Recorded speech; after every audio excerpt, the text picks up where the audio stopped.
Yeah, good afternoon, viewers at home. My name is Michael. I'm the CEO of Bio-Edutainment.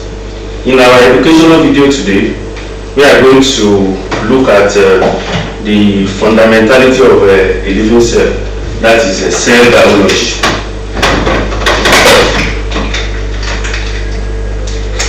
Okay.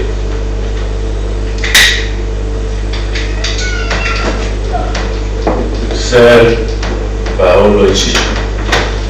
Yeah, in looking at what a living cell is, let's first of all, the another word for cell biology is cytology. Cytology. So wherever we come across cyto actually means the cell, and logy from the study of.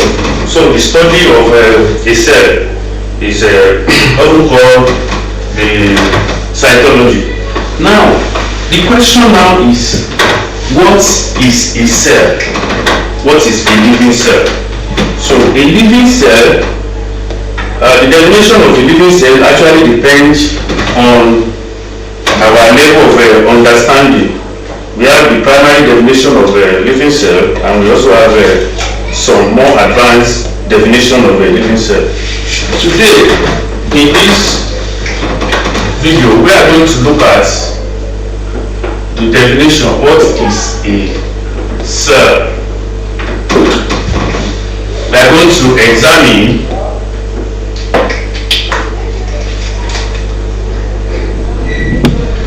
what is a cell,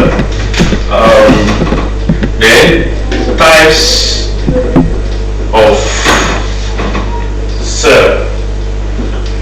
Then we are going to look at the type of a cell, what is a cell. Then we are going to look at the cell theory. Cell theories. Then we are going to go into, in fact, this is supposed to be immediately after what is a cell. We are going to look at the historical background of cell theories or cell, historical background of cell. Okay, now the definition of a cell, depending on the concepts that we actually want to look at. Now, just like I titled this video, the fundamentality of cell. That is talking about that a cell, a living cell, should be a basic unit. Should be a basic unit. That is a cell. A cell is a basic unit. Then it is also, and if you say it is a basic unit, another word for basic is that it is a fundamental. It is fundamental. It is primary. Nobody can get into secondary school or higher institution without attending primary school. So a cell is a primary unit. It's a primary unit. It is the building block. It is the building block. It is the building block. It is primary. It is building block. It is the origin on which life is built. So if you say a cell is a living or is a basic unit of life, that is telling us that without a cell there cannot be life. So when we talk of a living organism, don't forget the characteristics of a living organism, which includes movement, respiration. According to Mr. Najadi, the acronym for this is Mr. Najadi. This one is movement. This one is the respiration. This one is standing for nutrition. This one is standing for irritability. This one is for growth. this one is for excretion, this one is reproduction, and immediately after reproduction, all living organisms will die. So that is that. So no living things, there cannot be any living things without the basic unit of it, which is the cell. So what is a cell? A cell is the fundamental unit. You can say that a cell is the fundamental unit. It's fundamental unit. It is the structural unit as well. It is fundamental that determines the structure. It determines the structure, and anytime we talk of the structure will tell us what function is going to carry out. So now we are saying that if you want to define a cell can be defined as the basic unit. It can be defined as a basic unit and fundamental unit of life, which is capable of it. So then, apart from being the fundamental, it is, I said, it is what determines the structure, and it is the structure that determines the function. Then we are going to count the definition of it as a cell should be capable of independence. Should be capable of independent existence. So we should be defining cell without telling us that it is capable of independent existence. That means that definition is not even complete. So the cell is the basic unit of life. It is the basic unit of life. It is also the structural unit of life that determines the functionality of living cell, which is also capable of independent existence. So that is what the cell is. Now, after that, we also look at the history of cell, the history of what we call the timelines of cell theories. The timeline of cell theory, basically the journey of the discovery of cell actually started in 1625 by great scientists like Robert Hooke and Van Leeuwenhoek, who actually discovered the microscope. And Van Leeuwenhoek is regarded as the father of microscope. So it actually started with Robert Hooke. The issue of cell biology is incomplete without recognizing the contribution of Robert Hooke, Matthias Jacob Schleiden, who lived between 1804 and 1881. Then we also look at we must not also forget the contribution of Theodore Swan, who also lived between 1810 and 1882. Now, all these scientists actually came together and they formulated the cell theories.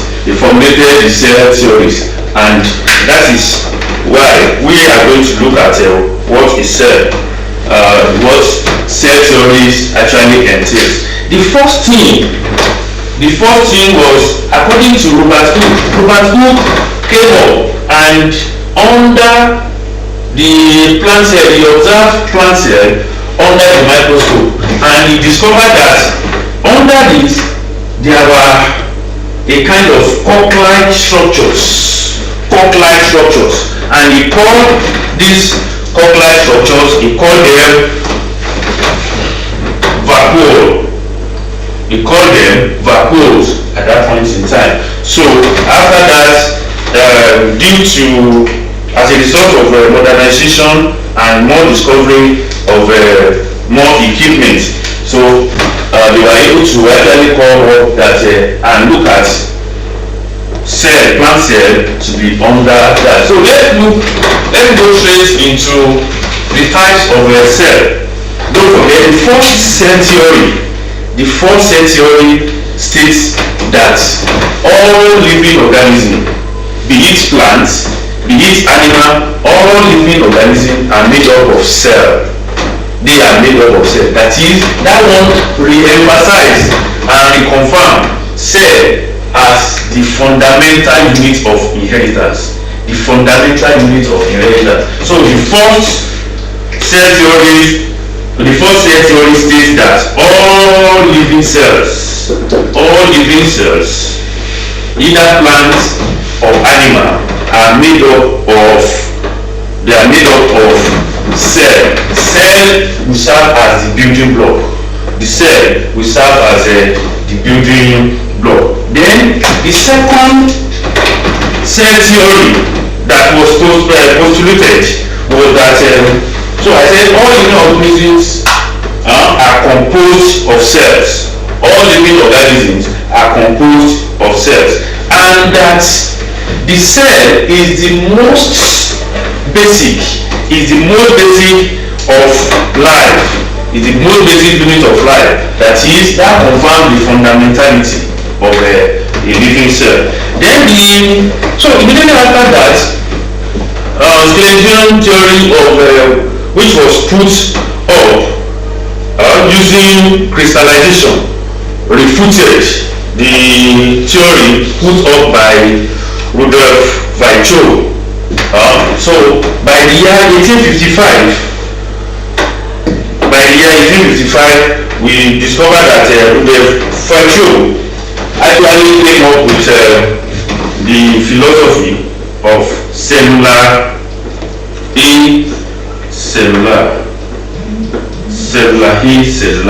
That is, a cell, one cell will give birth to another cell.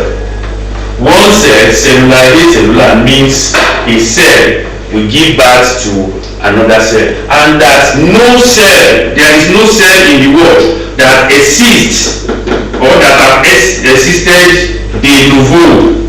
That is, no cell exists spontaneously. All cells must have arisen from the whole cell. So, and that's why I say cellular. No cell exists or existed de novo, that is spontaneously, and that cell begets cell. Cell begets cell. That is, one cell will give birth to another cell which will look like itself. So that is where the issue of genetic inheritance is actually coming from. Genetic inheritance, which is the fundamental of genetics. That is, newer cells are being developed from old ones. So that is, old one, like the parents, will give birth to another cell, and that's why I say cell begets cell, which is also literally translated as a cell give birth to another cell. A cell will also give birth to another cell. So that is that. And the hominins cellular. That was what Rudolf Virchow said. Hominins cellular. Hominins means that all cells, the omnipotency of cell. That is, cell is omnipresent. It can be found everywhere, because without cell there can never be any life. Be it microorganism, be it living organism, any cell, plant, animal, in this very similar way, they exist because they are made up of cells. That's what Virchow said. Hominins cellular. All cells actually beget another cell. So another thing we are going to look at is we have talked about cell theories. We talked about what is a cell. Don't forget that I said a cell is the basic structural, functional, and fundamentality of life which is capable of independent existence. That means if you see a cell, even if it's just a singular cell, which is a single cell, like protozoa, like a chlamydomonas, if it is a single cell, that cell has gotten everything that a living cell, a living organism is capable of doing. So if a living organism can undergo movement, that living cell, which is a unicellular organism, is also capable of undergoing movement. And if a living cell is capable of respiration, that means even that single cell is also capable of doing that as well. So all the characteristics that you can find in a multicellular organism, in a cell that is actually made up of different types of organisms and different types of cells, a cell is able to do that. So if human being goes hungry, the same thing a cell, a single cell also does. So, and that is exactly why we say a cell is the fundamental, it is the necessary, it is the building block, it is the primary. That is, without cell, there can never be life. And don't forget that for us in the biology, when we say bio actually means what? Life. And bio that actually means life, and we have said that there can never be any life without cell. So that means when we say bio, the center of all activities of life is a cell. The center, the fundamentality. It is that cell that will now form the central part, the pivotal part of a living organism. So that is actually confirming most theories that was stipulated, that was stated in by past scientists like Robert Hooke, who discovered cork under the plant cell, and some others like that. So that is so now let's try and go into what is let's try and go into the different types of cells. We are going to look at different types of cells. Okay.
cell membrane. We have the cell membrane. We have the capsule. The capsule of the cell. Then we have it as a flagellated. The bacterial cell is a typical example of a unicellular organism. So everything that we see in the life of a bacterial cell, if they are able to cause any disease, if they are able to cause any infection, everything that a living cell, like a multicellular cell, can do, they are also capable of doing that. Then the next one is there is a controversy. There has been a kind of a school of thought whether a virus it can be regarded as a cell or not. So some people believe that viruses they cannot be regarded, because when we say a virus, virus consists of two different parts. We have the codes, and we have the DNA, which is the hereditary material. And in everything, during replication, or if virus is going to take part in any infection, it is the DNA, only the hereditary material, that will be inserted into a suitable host. So then, apart from that, if a virus is not within a living cell, that virus will live as if it is dead. So the controversy with a virus is that, don't forget that, what are the characteristics of a living cell? Number one, all genes in a cell, that is, if you have a cell like this, all the genes that is being encoded in that cell is a blueprint, will serve as a blueprint for the generation of another one. So all cells are capable of doing that. Then all cells are capable, they are limited by a membrane bounded. All cells are limited by a membrane bounded. But if you look at a virus does not have a membrane. There's nothing like a membrane. That's why some people still believe that a virus should not be regarded as a cell. Then don't forget that I said another characteristic is that inside the living cell, all the blueprints that will make up another cell is inside a living cell. But in the case of viruses, it is only the hereditary material that will go and get itself inserted into a suitable host. So, and a virus cannot exist as an independent entity. Don't forget that I said a cell must be basic. It determines the structure and the function of a cell, and it must be capable of independent existence. That is, they can exist independently without even living on another. But viruses cannot do that. They cannot exist independently. So that means the first one is that they are not membrane bounded. So we cannot regard them as a cell. Then number two is that they cannot exist independently. So that means we cannot actually regard them as a cell. Then the third point is that why are we saying a virus is not a living cell?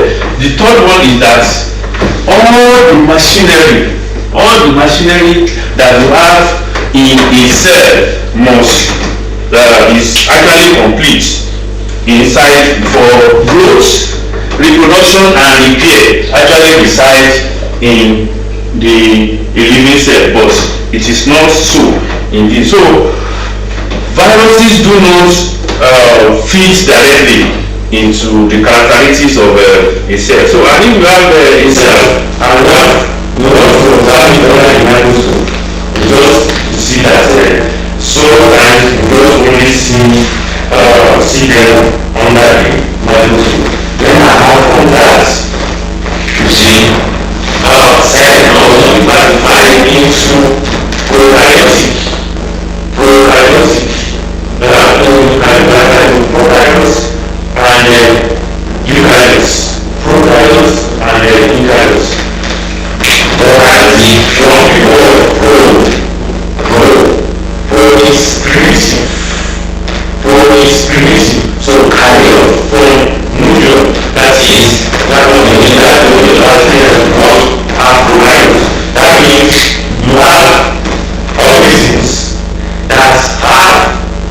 primitive nucleus, or if we can say that something is primitive, it is primitive because you might not be able to see them.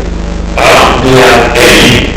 You cannot actually differentiate that is something. So that's why probiotic organisms, they do not have nucleus like bacteria cell that projected to that. There is nothing like cell membrane. I mean, they have cell membrane, but there's no nucleus or nuclear membrane there. Eukaryotic. And the example of prokaryotic is a typical bacterial cell. A typical bacterial cell is an example of a prokaryotic organism. And coming to eukaryotic, eu means true. That is, cells that have true nucleus. And whenever you look at a typical animal cell, you are going to see a lot of organelles that are inside the cell. So when you have the diagram of the cell, this is the cell membrane or the cell membrane, and you have the nucleus. So inside, so you can actually classify eukaryotic to be divided into cell membrane and cytoplasm. Cell membrane and cytoplasm. So, and inside the cytoplasm here, you have the cytoplasm. This is the cell membrane. This is the cytoplasm, and inside the cytoplasm, that's where you have the nucleus, which occupies the center. And inside the nucleus, that's where you now have different types of organelles like nucleus, and that's where the blueprints of all living cells. That's where you have the blueprint.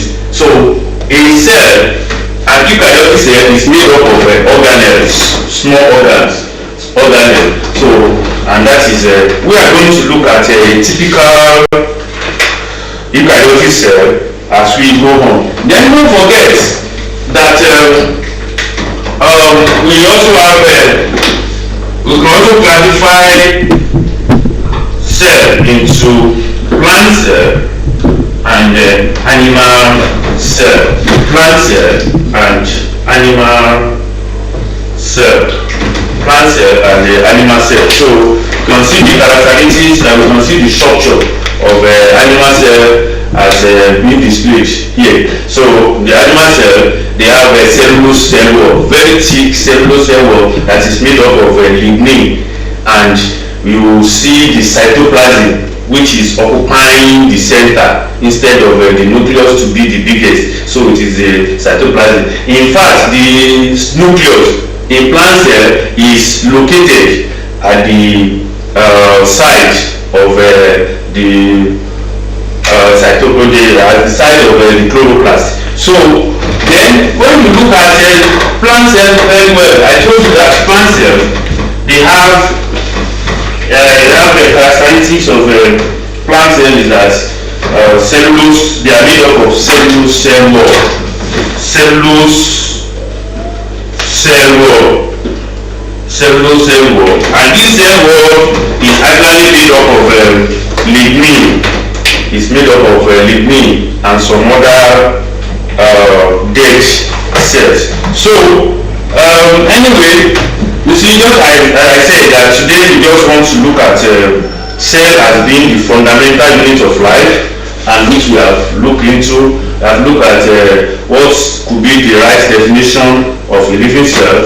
We also visited some of the history and development of cell theories. We stated the cell theories. Apart from that, we look at different types of cell.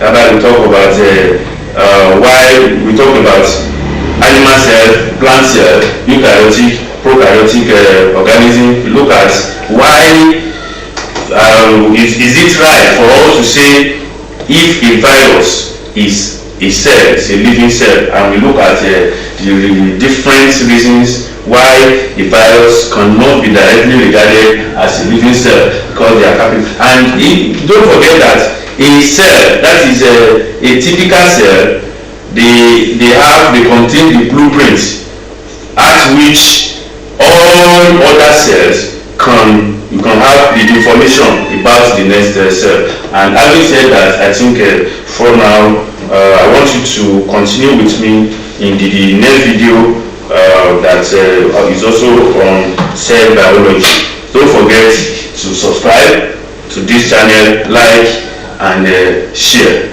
Thank you.